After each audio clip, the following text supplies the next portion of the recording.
बिस्मिल्लाहिर्रहमानिर्रहीम। Biology second year chapter number 15 आज हम स्टार्ट करेंगे, जिसका नाम है हमारे पास होम्योस्टेसिस। इससे पहले हमने पार्ट 2 के chapter number 21 cell cycle, 25 ecosystem, उसके बाद हमने 26 सम मेजर इकोसिस्टम और 27 में हमने मैन एंड हिज इन्वायरमेंट, इनके 4 चैप्टर हमने कंप्लीट किए हैं। तो आज हमारा 5th चैप्टर स्टार्ट होगा, जो कि हमारे पास है होम्योस्टेसिस। इस चैप्टर के अंदर हमने होम्योस्टेसिस को डिस्कस करना है, इसको डिफाइन करना है। उसके बाद होम्योस्टेसिस में डिफरेंट मैकेनिज्म है, जिसमें हमारे पास ऑस्मो रेगुलेशन आ जाता है, इसके अलावा थर्मो रेगुलेशन आ जाता है, एक्सक्रीशन आ जाता है। तो इनको हमने डिस्कस करना है कि प्लांट के अंदर ये किस तरह होते हैं, उसके बाद एनिमल के अंदर ये किस तरह के होते हैं, मैकेनिज्म अक्कर होते हैं। ओवरऑल अगर हम पैटर्न की बात करते हैं तो एनुअल के अंदर जो चैप्टर नंबर 15 है, इसमें से 2 MCQs आते हैं। इसके अलावा शॉर्ट क्वेश्चन की बात करते हैं तो 3 शॉर्ट क्वेश्चन इस चैप्टर में से इंक्लूड होते हैं, और इसमें से एक जो है लॉन्ग का एक पोर्शन इंक्लूड होता है। तो इस तरह टोटल इस चैप्टर में से जो एनुअल में एग्ज़ाम का पोर्शन होगा वो कितने नंबर का होगा, 12 मार्क्स का क्या होगा, टोटल पोर्शन होगा। और जो 15 है, इसके साथ जो लॉन्ग क्वेश्चन में बी पोर्शन होता है वो 25 के साथ होता है। और 25 हमने ऑलरेडी पढ़ लिया है, जिसमें हमने इकोसिस्टम के बारे में पढ़ा था, और उसमें डिफरेंट किस्म के हमने सक्सेशन, नाइट्रोजन साइकिल हो गया, और बेसिस के बारे में हमने क्या किया था, डिस्कस किया था। तो अब हम अपने लेक्चर की तरफ मूव करते हैं। सबसे पहले हम होम्योस्टेसिस को क्या करेंगे, डिफाइन करेंगे कि होम्योस्टेसिस बेसिकली है क्या चीज़। The protection of internal environment of an organism, कि कोई भी हमारे पास जो क्या होता है, एक लिविंग ऑर्गेनिज्म होता है, जिसमें इंसान एक ऑर्गेनिज्म है। इसी तरह क्या होता है, अगर कोई एक जानवर लेते हैं, कोई एक ऑर्गेनिज्म है, वो क्या करता है होम्योस्टेसिस में, बेसिकली प्रोटेक्ट करता है। किस चीज़ की प्रोटेक्शन करता है होम्योस्टेसिस के दौरान, इंटरनल इन्वायरमेंट, उसका जो अंदरूनी क्या होता है इन्वायरमेंट होता है, उस इंटरनल इन्वायरमेंट में उसमें डिफरेंट किस्म के कंपोनेंट आ जाते हैं, जिसमें हमारे पास वाटर है, सॉल्ट है, इसके अलावा टेम्परेचर है। तो यहाँ पे वो कहता है कि जो होम्योस्टेसिस होती है, इसमें क्या होता है, जो इंटरनल इन्वायरमेंट होता है उसकी क्या करता है, कोई भी जो ऑर्गेनिज्म होता है वो प्रोटेक्शन करता है। किस चीज़ से इंटरनल इन्वायरमेंट की प्रोटेक्शन करता है, from the harms of fluctuation that take place in external environment, के जो हार्म, जो नुकसानदेह क्या होती हैं, फ्लक्चुएशन। फ्लक्चुएशन का मतलब होता है चेंजेस, जो क्या होती है, हार्मफुल फ्लक्चुएशन, नुकसानदेह जो चेंजेस होती हैं, जो टेक प्लेस हो रही होती हैं एक्सटर्नल इन्वायरमेंट से के अंदर, उससे जो कोई भी ऑर्गेनिज्म होता है अपने इंटरनल इन्वायरमेंट को प्रोटेक्ट करता है, जिसे हम क्या कहते हैं, होम्योस्टेसिस कहते हैं। या फिर इसकी सेकंड डेफिनेशन हमारे पास आ जाती है कि maintenance of internal condition of cell और एन ऑर्गेनिज्म, कि कोई भी हमारे पास ऑर्गेनिज्म है या फिर कोई भी हमारे पास क्या है, सेल है, वो क्या करता है, अपनी जो इंटरनल कंडीशन होती है उनको क्या करता है, मेंटेन करता है by means of self regulating mechanism. इसे हम क्या कहते हैं, होम्योस्टेसिस कहते हैं। अब इसको अगर हम होम्योस्टेसिस की डेफिनेशन को अगर हम समझते हैं, यहाँ पे हमारे पास फॉर एग्जांपल एक हमारे पास क्या है, लिविंग ऑर्गेनिज्म है, एक हमारे पास क्या है, ह्यूमन है। अब ह्यूमन की अगर हम टेम्परेचर को ले लेते हैं तो इंसान का जो इंटरनल टेम्परेचर होता है वो मोस्टली 37 के अराउंड आउट होता है। लेकिन अगर हम बात करते हैं एक्सटर्नल इन्वायरमेंट की, तो एक्सटर्नल इन्वायरमेंट में गर्मियों में जो टेम्परेचर होता है ये क्या होता है, 45 के अराउंड घूमता रहता है। इसी तरह अगर हम विंटर की बात करते हैं तो ये जो टेम्परेचर होता है क्या होता है, 25 से लेके ये क्या होता है, 15 के दरमियान होता है। तो अब ये देख लें कि गर्मियों में टेम्परेचर इतना होता है, सॉरी सर्दियों में, गर्मियों में इतना होता है, लेकिन जो हमारे बॉडी का टेम्परेचर होता है वो क्या होता है, रिमेन कांस्टेंट रहता है। तो ये बेसिकली अगर हमारी बॉडी का टेम्परेचर रिमेन कांस्टेंट है तो ये किस वजह से है, होम्योस्टेसिस फंक्शन की वजह से है। लेकिन जो बाहर का टेम्परेचर वो क्या कर रहा है, फ्लक्चुएट कर रहा है। तो हमारे पास होम्योस्टेसिस की डेफिनेशन आ जाएगी आपके, इसमें हम क्या करते हैं, protection of internal environment by an organism. कोई भी जो ऑर्गेनिज्म होता है वो क्या करता है, अपना इंटरनल इन्वायरमेंट जो होता है उसको क्या करता है, प्रोटेक्ट करता है। किस चीज़ से, हार्मफुल फ्लक्चुएशन, जो नुकसानदेह चेंजेस हो रही हैं, कहाँ पे चेंजेस हो रही हैं, take place in the external environment, इसे हम क्या कहते हैं, होम्योस्टेसिस कहते हैं। उसके बाद आ जाता है होम्योस्टेसिस। ऐसे कौन से कंपोनेंट हैं जो क्या होते हैं हमारी बॉडी के अंदर, जिनको क्या करना, मेंटेन करना क्या होता है, लाजमी होता है, जबकि जो बाहर का इन्वायरमेंट है उसमें वो जो कंपोनेंट है उसके अंदर क्या होती हैं, मोस्टली जो फ्लक्चुएशन होती हैं वो क्या होती रहती हैं, अक्कर होती रहती हैं। तो इसमें सबसे पहले नंबर पे हमारे पास आ जाता है वाटर। वाटर जो होता है बाहर की जो एनवायरनमेंट उसमें क्या होता रहता है, चेंज होता रहता है, लेकिन जो बॉडी ऑफ लिविंग ऑर्गेनिज्म होती है उसमें इसकी कंसंट्रेशन क्या होती है, एक लिमिट में होती है। इसी तरह साल्ट या फिर इसे हम सल्यूट कह सकते हैं। तीसरे नंबर पे हमारे पास आ जाता है टेम्परेचर, और चौथे नंबर पे हमारे पास आ जाता है रिमूवल ऑफ वेस्ट। तो ये हमारे पास 3-4 मेजर कंपोनेंट है होम्योस्टेसिस के, जिनको बॉडी के अंदर मेंटेन करना लाजमी होता है। Water, salt, temperature and removal of waste. इसीलिए हम इन्हें क्या कहते हैं, most susceptible component of homeostasis भी कहते हैं। उसके बाद आ जाता है कि मैकेनिज्म ऑफ होम्योस्टेसिस। अगर हमारे पास ये 4 कंपोनेंट हैं तो हम इनको कौन से मैकेनिज्म के थ्रू क्या कर सकते हैं, मेंटेन कर सकते हैं। इसमें हमारे पास 3 मेजर मैकेनिज्म इंक्लूड होते हैं। सबसे पहले नंबर पे आ जाता है ऑस्मो रेगुलेशन, सेकंड नंबर पे हमारे पास आ जाता है थर्मो रेगुलेशन, और थर्ड नंबर पे हमारे पास आ जाता है एक्सक्रीशन। ये बेसिकली 3 मैकेनिज्म हैं, ऑस्मो रेगुलेशन, थर्मो रेगुलेशन और एक्सक्रीशन, जो क्या करते हैं, मोस्ट ससेप्टिबल जो कंपोनेंट होते हैं उनको क्या करते हैं, मेंटेन करते हैं। तो इसमें सबसे पहले नंबर पे आ जाता है ऑस्मो रेगुलेशन। अगर हम डिफाइन करते हैं तो हम बेसिकली ऑस्मो रेगुलेशन को कह सकते हैं कि maintain water and salt concentration in the body of living thing, कि हमारे पास कोई भी जो लिविंग थिंग होती है उसके अंदर पानी और साल्ट की कंसंट्रेशन को मेंटेन करना क्या कहलाता है, ऑस्मो रेगुलेशन कहलाता है। तो यहाँ पे ऑस्मो रेगुलेशन को वह कहता है कि द मैकेनिज्म ऑफ रेगुलेशन, भाई ऐसा मैकेनिज्म होता है जो ऑस्मो रेगुलेशन, इसमें हम क्या करते हैं, रेगुलेट करते हैं। किस चीज की कंसंट्रेशन को रेगुलेट करते हैं, सल्यूट की कंसंट्रेशन को, and gain and loss of water, या फिर हम इसे क्या कह सकते हैं, वाटर की कंसंट्रेशन को किस चीज के अंदर, ऑर्गेनिज्म के अंदर, या फिर रेगुलेट करते हैं ऑर्गेनिज्म और इन्वायरमेंट के बिटवीन। तो इसे हम क्या कहते हैं, ऑस्मो रेगुलेशन कहते हैं। The maintenance of proper salt and water concentration in a cell or in the body of living thing in a narrow range। उसके बाद सेकंड जो हमारे पास मैकेनिज्म है ऑस्मो रेगुलेशन का, वो है हमारे पास थर्मो रेगुलेशन। थर्मो रेगुलेशन क्या होती है, maintain of internal temperature within tolerable range designated as thermoregulation, कि बॉडी के अंदर जो टेम्परेचर होता है उसको क्या करना, एक टॉलरेबल रेंज के अंदर मेंटेन करना किसी भी लिविंग ऑर्गेनिज्म का, इसे हम क्या कहते हैं, थर्मो रेगुलेशन कहते हैं। कि जो टेम्परेचर होता है बेसिकली उसको बॉडी के अंदर एक नैरो टॉलरेबल रेंज के अंदर अगर हम मेंटेन करते हैं तो ये क्या कहलाएगा, अब इसे हम क्या कहते हैं, थर्मो रेगुलेशन कहते हैं। In the human temperature is maintain between, इंसान के अंदर जो टेम्परेचर की रेंज होती है वो कितनी होती है, 36.1 से लेके 37.8 डिग्री सेंटीग्रेड, और ये आपका बेटा MCQs आ सकता है। और लास्ट पे हमारे पास जो मैकेनिज्म है होम्योस्टेसिस का, वो हमारे पास आ जाता है एक्सक्रीशन।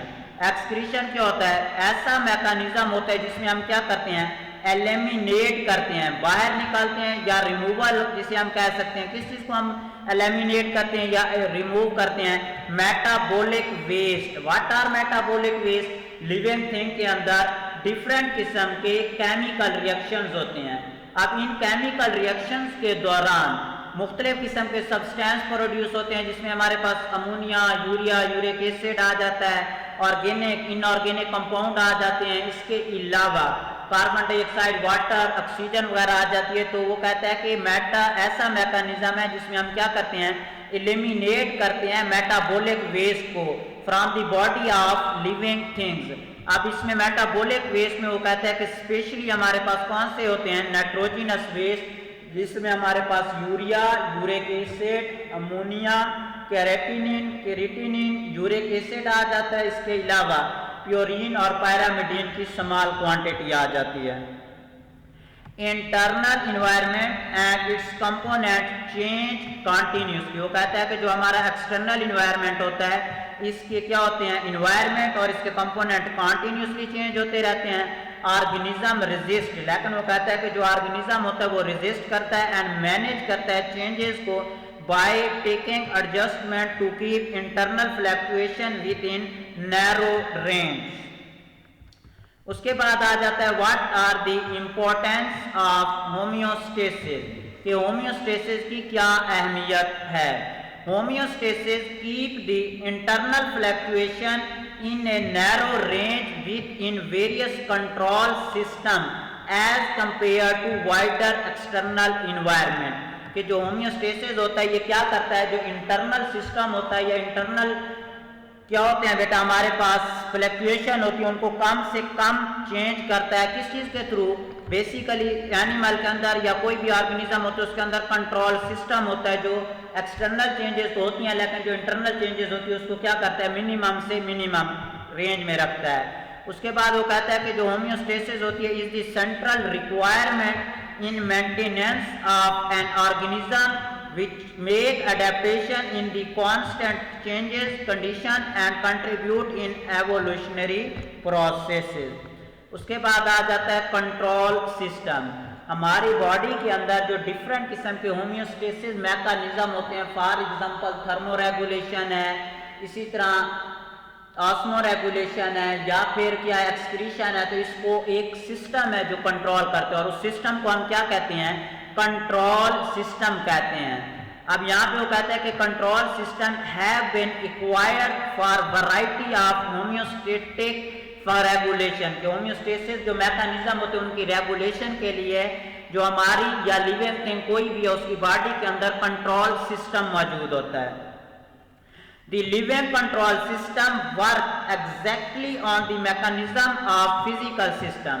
वो कहता है कि जो इंसान के अंदर कंट्रोल सिस्टम होता है ये बिल्कुल उसी तरह काम करता है जिस तरह क्या होता है एक फिजिकल सिस्टम क्या करता है, काम करता है।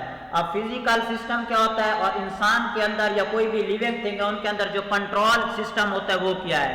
अब हम सबसे पहले लिविंग कंट्रोल सिस्टम की बात करते हैं तो इसके 3 मेजर कंपोनेंट हैं। पहले नंबर पे आ जाता है रिसेप्टर, दूसरे नंबर पे आ जाता है कंट्रोल सेंटर और तीसरे नंबर पे हमारे पास आ जाता है इफेक्टर्स। तो सबसे पहले हम रिसेप्टर को डिस्कस करेंगे कि रिसेप्टर क्या है। A component of control system that monitor detect changes और stimulus from a set point and send signal to control centre to take action. कि रिसेप्टर बेसिकली कंट्रोल सिस्टम का ऐसा कंपोनेंट है जो मॉनिटरिंग करता है या फिर कोई भी जो स्टिमुलस होता है उसको डिटेक्ट करता है या फिर जो चेंजेस होती हैं उसको क्या करता है, रिसीव करता है। अब इसमें हमारे पास कौन कौन से रिसेप्टर आ जाते हैं, कीमो रिसेप्टर आ जाता है, मैकेनो रिसेप्टर आ जाता है। अब अगर हम ह्यूमन की बात करते हैं, फॉर एग्जांपल ये है एक ह्यूमन। अब ह्यूमन के अंदर हम क्या करते हैं, कंट्रोल सिस्टम हम कहते हैं कि थर्मो रेगुलेशन में किस तरह काम करता है। ये एग्जांपल साथ में जस्ट समझा रहा हूँ। अब यहाँ पे इंसान की जो बॉडी का टेम्परेचर है वो 37 डिग्री सेंटीग्रेड है, बाहर आजकल जिस तरह टेम्परेचर है 45 डिग्री सेंटीग्रेड है।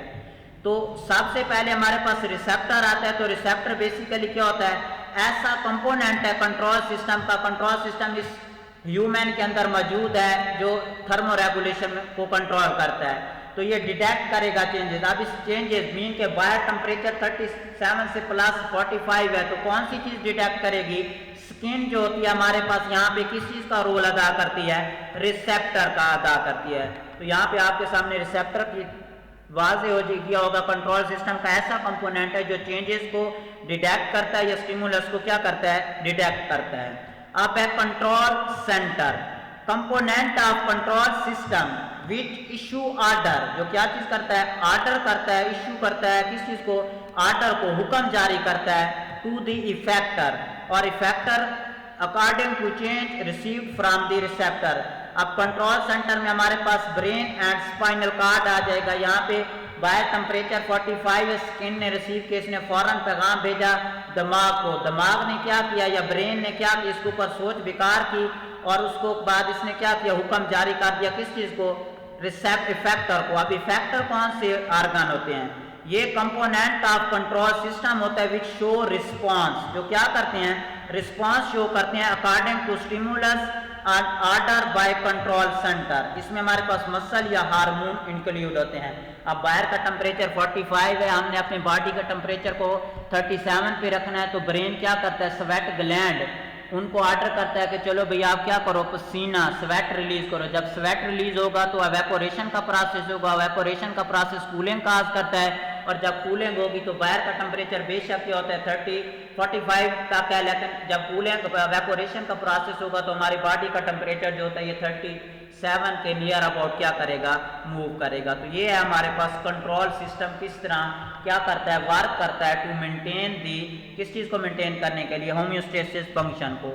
अब फिजिकल सिस्टम की बात आ जाती है तो ये भी हमारे पास 3 कंपोनेंट होते हैं। अब इसमें एग्जांपल वो कहता है कि for example maintain the temperature in a room, as room is a physical system हमारे पास आ जाएगा। फिजिकल सिस्टम में 3 कंपोनेंट होते हैं।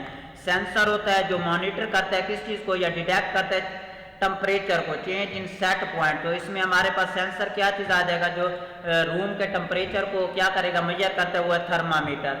कंट्रोल सेंटर क्या चीज आ जाता है, कंट्रोल सेंटर हमारे पास स्विच आ जाता है which issue the order to effector according to change in changes receive from receptor. और इफेक्टर क्या होता है, which show the response according to stimulus, जो क्या करेगा, हीटिंग या फिर कूलिंग यूनिट क्या करेगा, ऑन करेगा। उसके बाद हमारे पास नेक्स्ट आ जाता है कि फीडबैक मैकेनिज्म क्या होता है एंड नेगेटिव फीडबैक क्या होता है।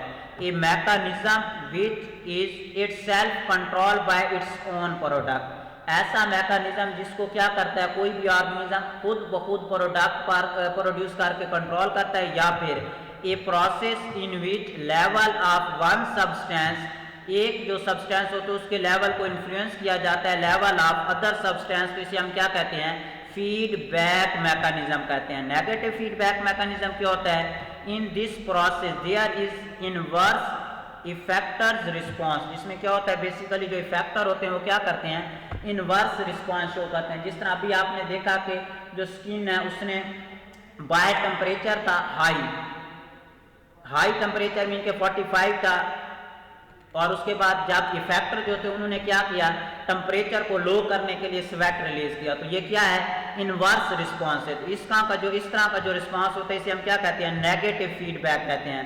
To change in the external environment as there is generally cooling, effector response होता है टू वार्मिंग सेंसेस, मीन के बाहर टेम्परेचर बहुत ज्यादा तो कूलिंग के लिए क्या हुआ, स्वेट रिलीज हुआ। तो ये जो मैकेनिज्म होगा हमारे अंदर या हमारे पास या कोई भी लिविंग ऑर्गेनिज्म होता है उसके अंदर होते से हम क्या कहते हैं, नेगेटिव फीडबैक कहते हैं। तो ये था हमारा बेटा आज का लेक्चर, जिसमें हमने क्या किया है, सबसे पहले होम्योस्टेसिस को डिफाइन किया कि होम्योस्टेसिस होता क्या है।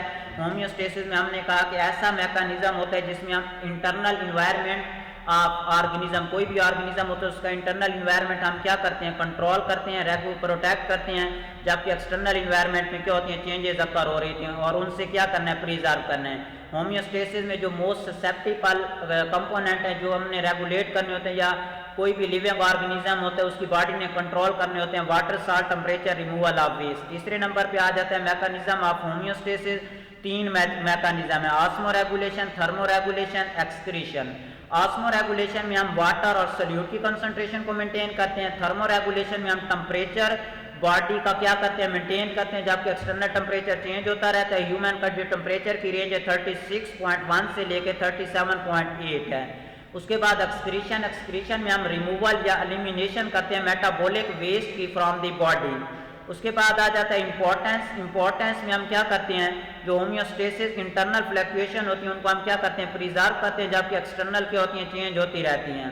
नेक्स्ट जो डिफरेंट किस्म के होम्योस्टेसिस फंक्शन होते हैं इनको कंट्रोल करता है हमारे पास कंट्रोल सिस्टम। कंट्रोल सिस्टम के 3 कंपोनेंट हैं, receptor, control centre and effector. और कंट्रोल सिस्टम जो होता है ये बिल्कुल उसी तरह काम करता है जिस तरह क्या होता है कोई फिजिकल सिस्टम काम करता है। और उसके बाद हमने फीडबैक मैकेनिज्म क्या होता है और नेगेटिव फीडबैक मैकेनिज्म क्या होता है, इसको हमने क्या किया है, डिस्कस किया है। Thank you.